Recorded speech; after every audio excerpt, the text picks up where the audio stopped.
Todavía no hay gente. Muy... Espera que se sume la gente. El celular, No puedo. ponelo despacio. Muy buenas noches. Esto es Siempre a las 20. No hay nadie. Ahora. Muy buenas noches. Esto es Siempre a las 20. Un centro cultural universitario abierto a cada ser de este planeta. Bienvenidos. Gracias por acompañarnos. El tema de hoy es Olga Orozco. Habíamos hablado de Alejandra Pizarnik en el vivo anterior y hoy vamos a hablar de Olga Orozco, que era como una especie de madre literaria de Alejandra Pizarnik. Ambas compartían o abrevaron en la corriente del surrealismo, aunque tenían personalidades muy distintas, muy diferentes. Si bien Alejandra Pizarnik era una persona, digamos, como vimos en el encuentro anterior, muy apesadumbrada, Olga tenía otra forma de ver la vida y otra forma de sentir y otra cosmovisión, digamos. Vamos a seguir examinando dos recursos de la literatura. Uno es el extrañamiento y el otro es el uso del adjetivo. Y habíamos dicho que no se usan los adjetivos de manera gratuita, sino que dentro de la literatura tienen una función muy importante, que es la de darle al sustantivo una fuerza, una potencia. Por eso es que no se usa adjetivo gratuitamente, solamente cuando es muy necesario y hace del sustantivo algo extraordinario. Olga Orozco es una poeta argentina nacida en Toay, La Pampa, en 1920. Es una persona muy particular porque siendo mujer forma un grupo de vanguardia con un grupo de varones, donde ella es reconocida en ese grupo. Su infancia transcurrió en Bahía Blanca hasta los 16 años, cuando se trasladó con sus padres a Buenos Aires, donde inició su carrera literaria. Trabajó en el periodismo empleando varios seudónimos. Dirigió algunas publicaciones literarias, hizo parte de la generación Tercera Vanguardia, que era esto que les explicaba, que estaba conformada mayormente por varones, de marcada tendencia surrealista todos, y basó su producción poética en la influencia que sobre ella ejercieron estos poetas surrealistas como por ejemplo Rimbaud, Baudelaire, Nerval, Milost y Rilke. Su obra ha sido traducida a muchos idiomas y ha sido distinguida con muchísimos premios, entre ellos el premio Juan Rulfo.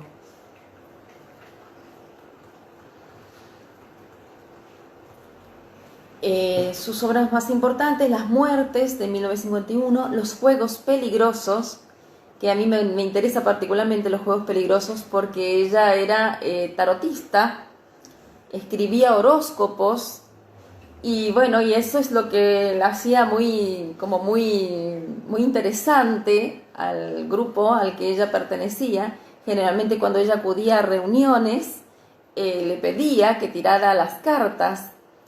Y bueno, y justamente entre los juegos peligrosos que ella escribe en 1962 se encuentran, entre esos juegos, el tarot, cómo deshacerse de alguna rival peligrosa. Entre esos juegos peligrosos también se encuentra el amor, porque para ella el amor también era un juego peligroso. Me gustaría ir viendo. Después escribe más adelante, es muy prolífica su obra. Agradezco a todos los que se suman: Beatrix, Lucy, Ruiz Díaz, Cristian, Nicolás, Gaby, muchísimas gracias. Y escribe cantos a Berenice también, que plantea una situación muy curiosa. Ahora yo seleccioné 2 textos que tienen que ver justamente con esta pasión que ella tiene por lo oculto, que es el tarot. El poema que seleccioné se llama El Talismán, y después por este amor que ella tiene por su mascota, que ella nunca había tenido gatos, y bueno, y luego conoce a Berenice, una gatita que ella encuentra de una manera muy, muy poco usual. Y bueno, yo les voy a contar eso, y ella le dedica, cuando muere Berenice, le dedica todo un libro, Cantos a Berenice. Y su última obra, Con esta boca en este mundo, de 1994. Ella fallece en 1999. Justamente en este año cumpliría 100 años. Para entender un poquito de su obra, vamos a hablar un poco de lo que es el movimiento surrealista, pero muy brevemente. Sabemos que estamos en un vivo y que no tenemos todo el tiempo del mundo, así que rápidamente voy a hablar sintéticamente de lo que dice el manifiesto surrealista, que fue escrito por André Breton, que es el padre del surrealismo. El manifiesto del surrealismo literario expresa automatismo psíquico puro, por cuyo medio se intenta expresar verbalmente, por escrito o de cualquier otro modo, el funcionamiento real del pensamiento. Es un dictado del pensamiento sin la intervención reguladora de la razón, ajeno a toda preocupación estética o moral. Entonces, ¿qué es lo que nos propone? Nos propone escribir sin ningún tipo de límite, ni moral, ni religioso, escribir de forma automática, es decir, comenzar a escribir y no detenerse, y que salga lo que salga, y aunque sea incómodo, aunque sea ofensivo, salga lo que salga. Eso no quiere decir que los surrealistas después no corrigieran o mostraran todo lo que saliera. Bueno, pero también estaba en el carácter de los surrealistas la provocación. Así es que si provocaban, no se preocupaban demasiado. Inclusive, esa era la gracia, provocar. Les cuento cuáles son algunas características brevemente del surrealismo literario. El surrealismo literario trata de mezclar la realidad con la ficción. Presenta elementos oníricos, es decir, que están relacionados con el sueño, porque en el sueño afloran todos los deseos y todos los temores, y aflora todo aquello de lo cual no quisiéramos hablar porque nos resulta incómodo. Hechos que pueden pasar en la mente del escritor, o no. Después, la literatura surrealista busca impresionar al lector con temas fuertes o chocantes. Por eso les digo que el surrealista en sí es un gran provocador. Recordemos, por ejemplo, dentro de la plástica, las obras de Salvador Dalí. Toma elementos del subconsciente, tomando ideas e imágenes totalmente fuera de la lógica real. Fíjense que las imágenes de los sueños a veces no tienen lógica, pero sí dejan una huella anímica. Cuando nos despertamos y tuvimos un mal sueño o un buen sueño, aunque el sueño no haya tenido una lógica desde el punto de vista racional, tenemos una sensación, nos queda una sensación.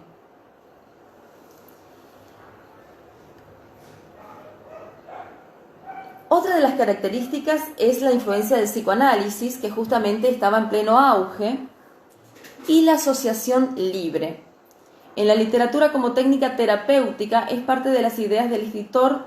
Por estas fechas también se estaba dando el auge de la psicología de Sigmund Freud. Bueno, les estaba diciendo. Y es una de las técnicas.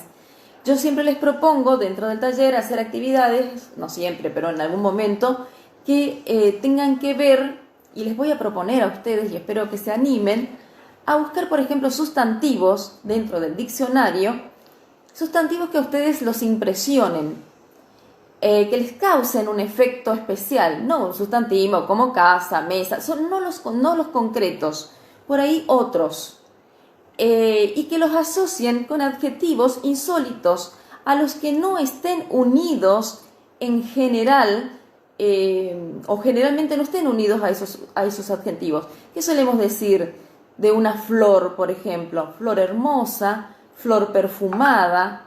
Bueno, yo les voy a dar otras propuestas que están sacadas también de la literatura. Gracias, Julio, por sumarte. Julio Baroni, María José, Cristian, Santelmo. Muchísimas gracias por acompañarme y espero que disfruten y espero que juguemos. Se hace uso de imágenes y metáforas para obligar al lector a hacer interpretaciones que pueden tener muchas interpretaciones y que lo ayudan a explorar su propio inconsciente. ¿Por qué esta interpretación y no otra? Estas interpretaciones hablan de nosotros mismos, de cómo sentimos, de cómo pensamos, de cómo vemos el mundo, de cómo fuimos educados, de cómo creemos que deben ser las cosas, de cómo nos afectan las cosas a nosotros. Entonces también, en este caso, la literatura puede ser una forma de autoconocimiento. Los sueños son fuente de inspiración poética. Entonces yo siempre les digo a mis alumnos, por ejemplo, cuando están descansando y por ahí tienen un sueño, bueno, se despiertan, escríbanlo. Si no lo quieren escribir, grábenlo. Pero no esperen a que el sueño se vaya, porque ese es un gran material de escritura. Características de la poesía o de la literatura surrealista. Bueno, ustedes me van a decir, bueno, generalmente es poesía, pero no. Alicia en el País de las Maravillas es digamos que es la obra surrealista por excelencia. Y entonces uno dice, ¿qué puede haber ahí de surrealista? Todo. Y también hay huellas dentro de esa obra que fue escrita por Lewis Carroll, que bueno, que en realidad era un seudónimo, donde, hay signos de que, bueno, al autor parece que, aunque no guste lo que voy a decir, le gustaban las niñas. También hay una crítica a la doble moralidad victoriana. También el hecho de que a los niños se les exige que por ratos se comporten como niños y por ratos ya sos muy grande para comportarte de esta manera. Todas esas dualidades que a veces también tenemos los adultos. Como decía, la doble moralidad, las mujeres nos comportamos de una manera, los hombres podían o tenían permitidos, no salió, esa doble moralidad les dejaba o estaba aceptada, digamos. Bueno, entonces hay muchas cosas que se pueden entrever en esta obra, que parece escrita para niños, pero no lo es. O sí, digamos, puede hacerse múltiples lecturas de Alicia en el País de las Maravillas y Alicia en el País del Espejo, como también sucede con los viajes de Gulliver también. Bueno, se crean imágenes oníricas dentro de la literatura surrealista a través de metáforas sensoriales, característica primordial del surrealismo. Se da a partir del fluir de la conciencia, también conocida como la escritura automática. Yo les voy a plantear varios ejercicios que me encantaría que la audiencia de alguna manera se participara. Acá, en lo que sigue, tenemos un poema de André Breton, que es uno de los autores que influye sobre Olga Orozco y que es quien escribe el tratado surrealista. Dice, son poemas breves. El músico con banquetas de avellano cosidas en las mangas apacigua a un enjambre de jóvenes monos leones que descendieron con gran estrépito de la cornisa. Y bueno, ustedes me van a decir qué sentido tiene esto, pero posiblemente tenga múltiples sentidos y depende de quién lo interprete. El surrealismo literario siempre busca impactar la conciencia del escritor y del lector. Bueno, Olga Orozco dejó una marca ineludible, no solo en la poesía, sino también en la literatura. Fue también periodista, editora de sección de horóscopos en el diario y tarotista. Hay una anécdota muy interesante de Olga Orozco que a mí hay muchísimas anécdotas de Olga Orozco que a mí me resultaron sumamente encantadoras.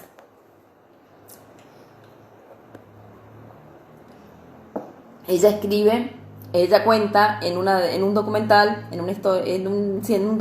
que dejó de tirar las cartas porque ella sentía que eso le daba un gran poder, pero a su vez era como que estaba haciendo algo malo.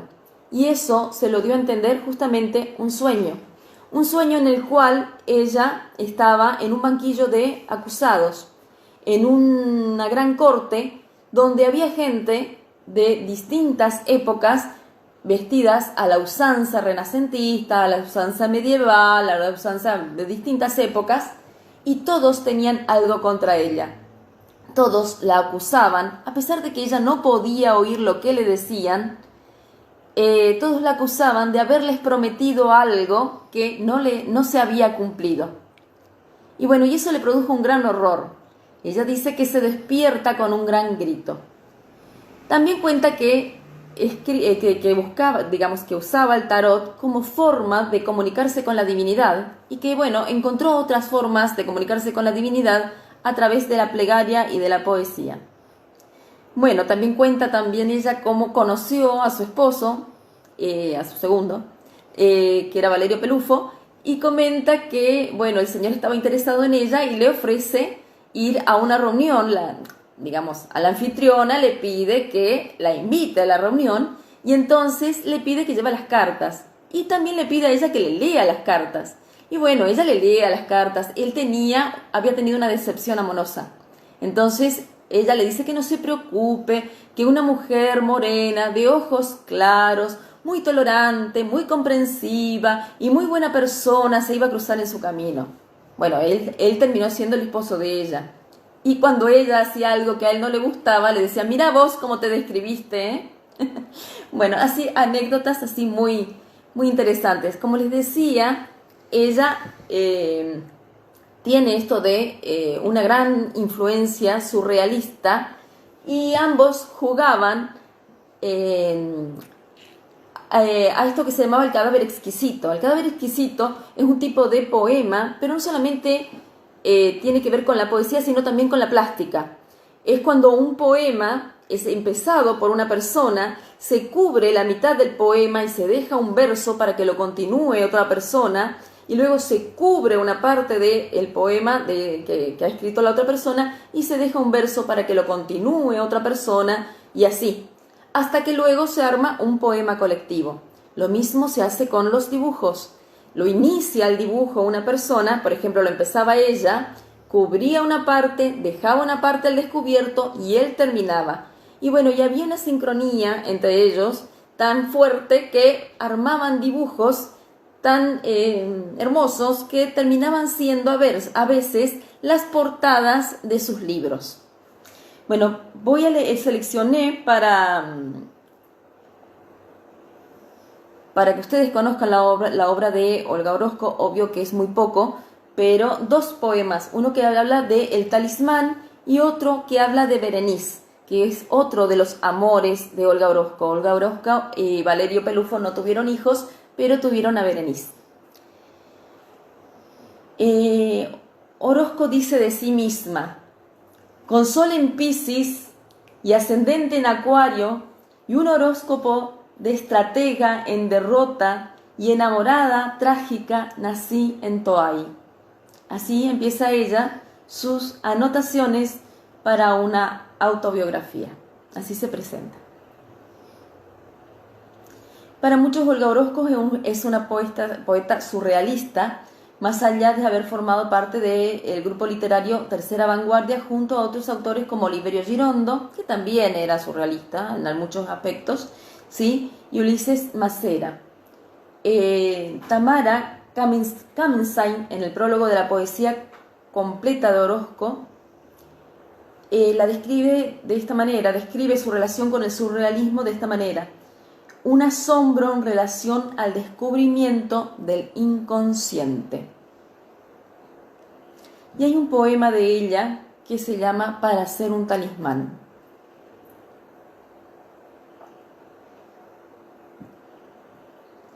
Para hacer un talismán se necesita solo tu corazón, hecho a la viva imagen de tu demonio o de tu Dios. Un corazón apenas, con un crisol de brasas para la idolatría. Nada más que un indefenso corazón enamorado. Déjalo a la intemperie, donde la hierba aúlle sus endechas de nodriza loca y no pueda dormir, donde el viento y la lluvia dejen caer su látigo en un golpe de azul escalofrío, sin convertirlo en mármol y sin partirlo en dos, donde la oscuridad abra sus madrigueras a todas las jaurías y no logre olvidar. Arrójalo después desde lo alto de su amor al hervidero de la bruma. Ponlo luego a secar en el sordo regazo de la piedra y escarba en él con una aguja fría hasta arrancar el último grano de esperanza. Deja que lo sofoquen las fiebres y la ortiga y que lo sacuda el trote ritual de la limaña, que lo envuelva la injuria hecha con los jirones de sus antiguas glorias. Y cuando un día, un año, lo aprisione con la garra de un siglo antes que sea tarde, antes que se convierta en momia deslumbrante, abre de par en par y una por una todas sus heridas, que las exhiba el sol de la piedad, lo mismo que el mendigo, que plaña su delirio en el desierto, hasta que solo el eco de un nombre crezca en él con la furia del hambre. Un inconsciente golpe de cuchara contra el plato vacío. Si sobrevive, aún, si ha llegado hasta aquí hecho a la viva imagen de tu demonio o de tu Dios. De ahí un talismán más inflexible que la ley, más fuerte que las armas y el mal del enemigo. Guárdalo en la vigilia de tu pecho igual que a un centinela, pero vela con él. Puede crecer en ti como la mordedura de la lepra, puede ser tu verdugo, el inocente monstruo, el insaciable comensal de tu muerte. Bueno, a mí me parece una belleza, unas imágenes increíbles.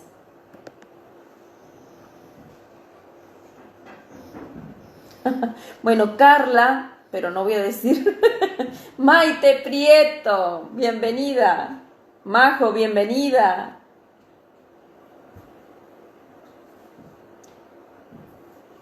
Gracias por estar. Espero que les haya gustado, que los disfruten. Bueno, como les decía, ella no tuvo hijas, no tuvo hijos, pero tuvo a Berenice. Y ella nunca había tenido gatos, no le gustaban los gatos, no tenía idea de lo que era un gato, pero no importa. Resulta que ella vivía en un edificio y escuchó el maullar de un gatito y había un patio interno que separaba de otra parte otro edificio. Y la gatita tuvo el valor de pasar un tablón y estuvo genial porque la gatita tenía la patita rota, tenía sarna. ¿Qué es lo que no tenía la gatita? Estaba sumamente enferma. Lo que tenía la gatita era un gran deseo de vivir. Y bueno, y se encontraron así dos almas, porque lo que cuenta Olga Orozco que se produjo una gran simbiosis entre ambas. y una gran relación, un gran amor en su vida fue la gata. Por eso le dedica cartas o cuentos a Berenice. Willy Jiménez, bien, gracias. ¿Qué hago? Bueno, como les decía, le dedica cantos a Berenice. Dice canto primero: si la casualidad es la más empeñosa jugada del destino, alguna vez podremos interrogar con causa a esas escoltas de genealogías que tendieron un puente desde su desamparo hasta mi exilio y cerraron de golpe las bocas del azar. Cambiaremos panteras de diamante por abuelas de trébol, dioses egipcios por profetas ciegos, garra tenaz por manos sin descuido, hasta encontrar las puntas secretas, el ovillo que devanamos juntas. Y fue nuestro pequeño sol de cada día, con errores o trampas. Por esta vez hemos ganado la partida. Bueno, ambas le ganan la partida a la soledad. Bueno, si alguien se inspira con esto y quiere escribir algo a su mascota, me parece fantástico. Y acá es donde yo los invito a jugar. Les voy a dar consignas. Les propongo buscar nuevas formas de decir, que eso es la literatura. Les decía que una de las formas de decir, uno de los recursos es el extrañamiento, que dijimos en el encuentro anterior, es un recurso literario que consiste en ofrecer mediante el lenguaje una nueva perspectiva de la realidad. Consiste en lograr que el lector perciba como extraño lo conocido. Entonces habíamos tomado ejemplos tanto de Olga Orozco como de Pizarnik: Pequeña centinela, La ranura de la noche, Te destejías hasta el último hilván, La mendiga perdida en el delirio de los lobos, Tu alcancía de visiones. Les pido que se unan y que traten de armar como les salga, como puedan. Y si se les dificulta, es más es más llevadero, o que juguemos con palabras y formemos parejas insólitas de sustantivos con adjetivos. Gracias, Maite. Sí, yo sé que es triste. Algunos son tristes. Pero en la tristeza también hay belleza. Y se ha comprobado que uno escribe mucho más cuando está triste que cuando uno está feliz.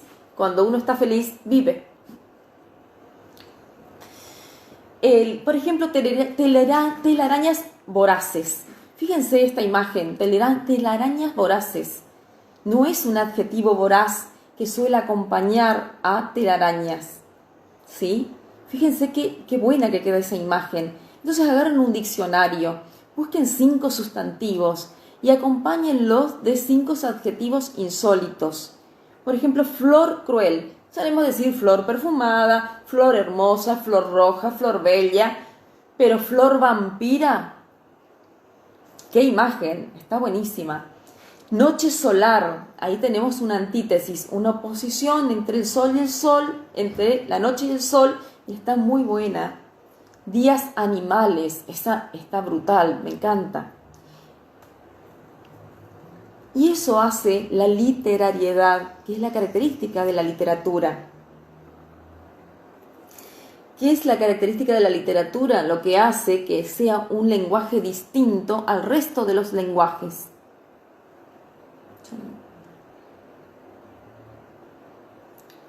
Es un bombardeo de imágenes, dice Lucy Ruiz Díaz. Sí.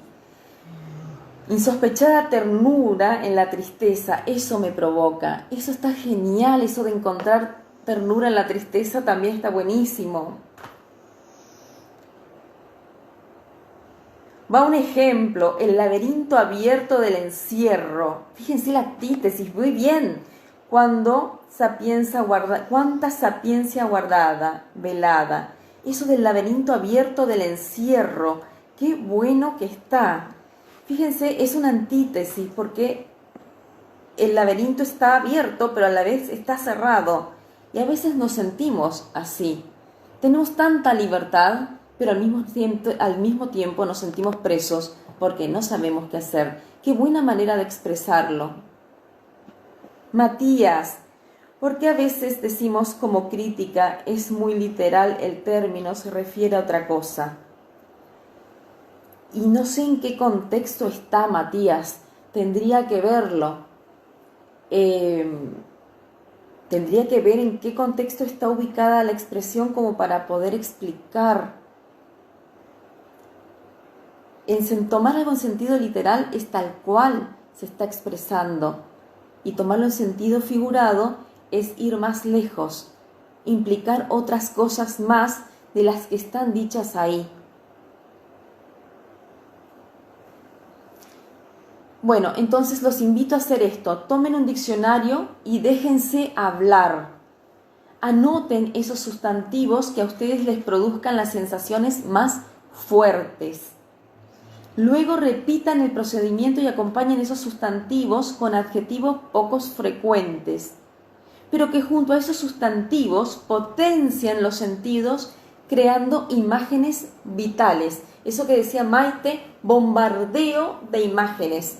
Yo hice algunos acá, por ejemplo, un gemelo turbio, un chubasco lascivo. Sí, viste, puedo decir un chubasco es una lluvia así cortita. Y lascivo, ¿por qué lascivo? No sé, pero bueno, vamos a ver qué asociaciones van surgiendo, qué impresiones, qué huellas anímicas me va dejando. Un mayo consternado. Este es un mayo consternado. Ante este acantilado, oscuridad, el mañana acecha. Lucy Ruiz Díaz, qué bueno que está eso. Ante este acantilado de oscuridad, el mañana acecha. No está mal que la tristeza aflore, no tiene que ser todo pum para arriba. Si necesitamos expresar que estamos tristes, hagámoslo, ¿por qué no? Seguramente eso es catarsis, y la catarsis es una depuración de las emociones, y eso está muy bien. Maite, cadenas lujuriosas. ¡Wow! Eso me sugiere. ¡Wow! ¡Qué lindo! 50 sombras me sugiere. No estaría mal. Bien, Natalia Sánchez, gracias por sumarte.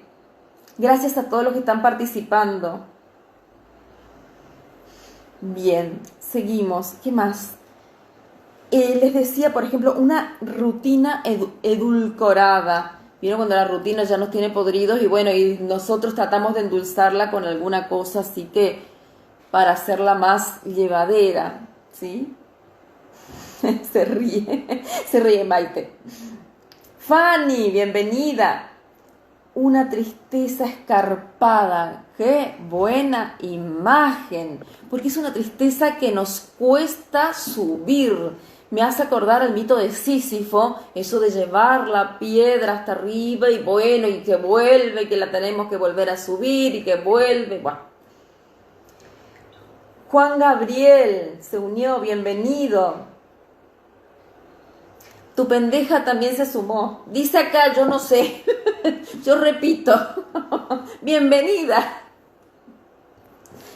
Matías, bien. Patti Graf, gracias por estar. Me encanta. Bueno, tenemos un invitado. Y tengo otra actividad para dejarles para después. Esta vamos a ver si se animan. Tiene que ver con la escritura automática. La escritura automática, les digo, es escribir sin detenerse, sin ningún tipo de contención moral, ni estética, ni normativa. No me importa la ortografía, no me importa la puntuación, no me importa nada. Ni si lo van a tomar a bien, ni si lo van a tomar a mal. Escribo, y algo del inconsciente va a salir que necesita ser dicho. Y bueno, y eso puede funcionar como disparador. Iván Carballo, la extraño. Yo también, Iván, te extraño. Iván. Nazarena Zacarías, bienvenida. ¡Qué bella estás! ¡Gracias! Vos también estás muy lindo, Iván. Chica canción, gracias por unirte. Bueno, entonces les propongo así, escribir y escribir y escribir y vamos a tener los vivos jueves por medio. Entonces el próximo no, el siguiente sí, y entonces ahí podemos trabajar con esta. Tenemos un invitado. A ver, Willy, ¿cómo hago la? Tenemos un invitado del taller literario Coellú. Es un muchacho, pero es médico especialista en familia. Está con nosotros desde el 2017. Es un gran poeta y escribe una narrativa impecable.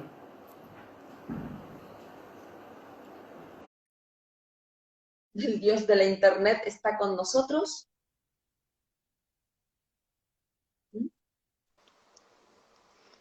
Bien, José, bienvenido. Ah, pensé que no podía entrar. No, sí, como no. No, estábamos jugando un poquito con la gente y ahora queremos escucharte a vos. Dale, gracias. Gracias por invitarme. ¿Cómo? Bueno, como dice la profe, yo estoy hace 4 años, estoy tratando e incursionando en esto de la escritura, que me costó bastante porque con esto de la medicina, que tenemos que estar pendiente de otro tipo de texto, por ahí cuesta bastante dedicarle tiempo a esto. Como dice la profe, esto es un oficio, que hay que dedicarle el tiempo necesario. Ya hace 4 años y bueno, algo está saliendo de a poquito, con la ayuda de la profe que nos orienta bastante. Y bueno, lo que le quería mostrar ahora, que me pidió la profe que muestre un poco las actividades que realizamos. Una de ellas es esta producción que nació justamente de una actividad que ella propuso el vivo anterior, que se trataba de esto de asociar un sustantivo a un adjetivo que generalmente no se utiliza con ese sustantivo, y un poco también de extrañamiento, que es esto de la desfamiliarización que tenemos de algunos objetos, de algunos elementos cotidianos de la vida. Entonces nació esto que es algo orientado a lo que yo siempre tengo en mis textos, que es la vejez. Toco mucho lo que es la vejez porque me tocó bastante de cerca el hecho de ser médico en una terapia intensiva. Te pone bastante sensible con esta humanidad que ya se está terminando, con estos últimos años de las personas que por ahí ven la vida desde una perspectiva más pasiva, como expectantes ya no protagonistas, sino expectantes de la vida, de críticos, y a veces críticos de su propia historia, y que por ahí se sienten también fuera de esta película, porque por ahí el olvido de los familiares, de la gente que los rodeaba, o la muerte de los acompañantes, generan esta sensación de que ya no somos protagonistas. Así que nació este texto que se llama El Reflejo. José, acá antes que empieces, te manda saludos Maite. Hola, José, te dice. Hola, ¿cómo está Maite? Nos conocimos hace poquito con Maite. Ya nos hicimos amigos. Y quiero agradecer a Sí. Iván, a mi alumnita también. Un beso. Gracias. Seguimos. Gracias. Bueno, esto se llama El Reflejo. En el espejo, telarañas voraces envuelven vestigios de mi juventud. Detrás, el atardecer en mis huesos, el suspiro de una flor que cae. El aire sopla, la barca se mueve con sus aguas adentro. El muelle indulgente estira despacio. Los pájaros cantores, migraron sin aviso. La ciudad no los recuerda. Sus voces hacen eco y de nuevo consuelan. Lo verde esperado se ha vuelto amarillo. El tren ha pasado las veces que pudo. Los rieles, descosidos, descascaran amores. La herrumbre pecaminosa va cobrando terreno. Ahora, un caminar descalzo. Las piedras se han vuelto familia. Ya no duele lo absurdo. Duele no poder repetirlo. Gracias. Está buenísimo. No, gracias a vos. Excelente el manejo de las imágenes, muy buena digamos, cómo fuiste usando palabras, digamos, buscando nuevas formas de decir y cómo eso, precioso, Marita dice, bravo, te dice Maite, Gracias. y lo que está muy bien logrado esto de el extrañamiento, de volver a de decir cosas que se han dicho siempre de una manera distinta. Por ejemplo, la herrumbre pecaminosa, como por ejemplo, las piedras se vuelven familia.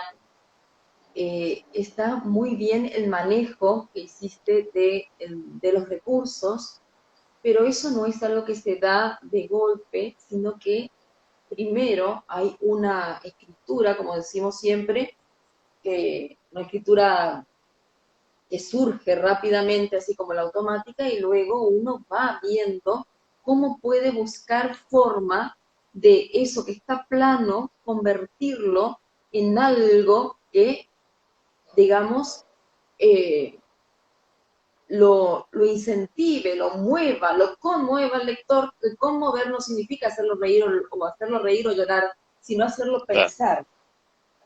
Desde Exacto. Buenos Aires, amiga de María Laura Riva. Gracias, Pato. Gracias por seguirnos. Muy bien. Gracias, Fernanda. Muy amable. Y sí, es una maravilla. Bueno, quería que nos contaras un poquito cómo es tu experiencia en el taller y... Sí, lo que le contaba que cuesta bastante, por ahí costó al principio empezar a hacer este taller, fue una decisión difícil, digamos, que empezó cuando finalicé la carrera, porque ya tenía un poquito más de tiempo para poder dedicarla a esto. Lo que dice la profesora, al principio mi escritura era bastante deficiente de palabras, porque es muy importante que uno, para poder escribir, tiene que leer, aprender a leer primero. Y después de años de leer y de leer, uno va incorporando estos recursos, estas palabras y todo lo que uno tiene para decir, lo puede expresar de esta nueva manera, digamos. Así que yo les recomiendo mucho que los que quieran escribir o los que están escribiendo, primero que nada, busquen este recurso principal que es la materia prima, que son las palabras. Que lea todo lo que pueda. Yo leí todos los libros que no pude leer en mi infancia, los leí ahora en estos últimos años, así que muy agradecido con la profe que me está ayudando en esto a pulir un poco más este camino. Estoy agradecida con vos, realmente. Realmente sos un lujo. Gracias, profe. Bueno, lo que yo siempre digo en el taller, que en realidad el proceso de lectura y escritura es uno solo. No se puede escribir si uno no se nutre. Y bueno, entonces tiene que haber buenas lecturas, muy buenas lecturas, y después también lecturas de las otras para notar la diferencia. Así es. Te agradezco muchísimo, muchísimo gracias, profe. Que nos hayas acompañado y que hayas compartido tu talento. Gracias. Bueno, gracias a ustedes por todos estos años. ¿Cómo? Gracias por todo lo que nos aportó estos años. Bueno, gracias. Espero que sigamos. Muy amable. Bueno, Nos corto vemos entonces. el martes. Dale. Hasta luego. Gracias. Chao, chao. Gracias a vos. Bueno. Gracias a la gente que se unió, que colaboró y que aportó. Gracias a todos los que nos acompañaron y que escribieron. Gracias Fernanda, Mónica, Ivana. Te agradezco muchísimo, Ivanita. Pato, adiós. Bueno, hasta la próxima. Bueno, vamos a despedirnos, como siempre. Si esto les gustó, soy Adriana Linares, coordinadora del taller literario Cubeyú. Los esperamos en las instalaciones del Centro Cultural Universitario Córdoba 794 cuando todo esto termine, el cual es dirigido por la profesora Fernanda Tocalino, o si no, jueves por medio, siempre a las 20. Un gran abrazo. Gracias por estar aquí.